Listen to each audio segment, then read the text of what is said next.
नमः शिवाय भक्तों, आज की इस वीडियो में हम सुनेंगे हरियाली अमावस्या की कथा। अगर आपने चैनल को सब्सक्राइब नहीं किया है तो चैनल को सब्सक्राइब करें। पौराणिक कथा के अनुसार एक नगर में एक प्रतापी राजा रहता था, जिसका एक बेटा और बहू थी। एक दिन राजा की बहू ने चोरी से मिठाई खा ली और नाम चूहे का लगा दिया, जिसकी वजह से चूहा बहुत गुस्सा हो गया। उसने मन ही मन ठान लिया कि वह चोर को राजा के सामने लेकर आएगा।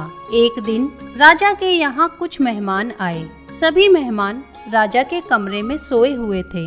क्योंकि चूहे को बहुत गुस्सा था, इस वजह से उसने रानी की साड़ी को ले जाकर उस कमरे में रख दिया। जब सुबह मेहमान की आंखें खुली और उसने रानी का कपड़ा देखा, वह यह देखकर हैरान रह गया। जब राजा को इस बात का पता चला तो उसने अपनी बहू को महल से निकाल दिया। महल से निकलने के बाद रानी रोज शाम में दिया जलाती और ज्वार उगाने का काम करती थी। वह रोज पूजा करके गुड़धानी का प्रसाद बांटती थी।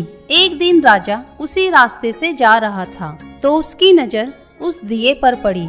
जब वह राजमहल लौटा तब उसने अपने सैनिकों से जंगल में जाकर उस चमत्कारी चीज के बारे में पता लगाने को कहा। राजा की आज्ञा पाकर सैनिक जंगल की तरफ निकल पड़े। जब वह उस पीपल के पेड़ के नीचे पहुँचे तो उन्होंने वहां देखा कि दिए आपस में बात कर रहे थे।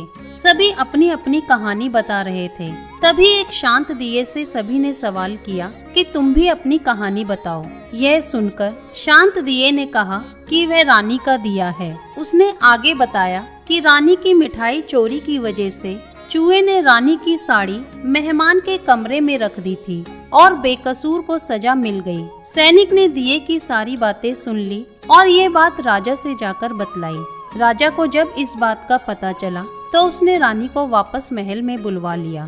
महल में वापस आने के बाद रानी खुशी खुशी रहने लगी। तो भक्तों, ये थी सावन मास में आने वाली हरियाली अमावस्या की कथा। अगर वीडियो पसंद आई हो तो लाइक, शेयर, कमेंट करें और चैनल को सब्सक्राइब करना ना भूलें।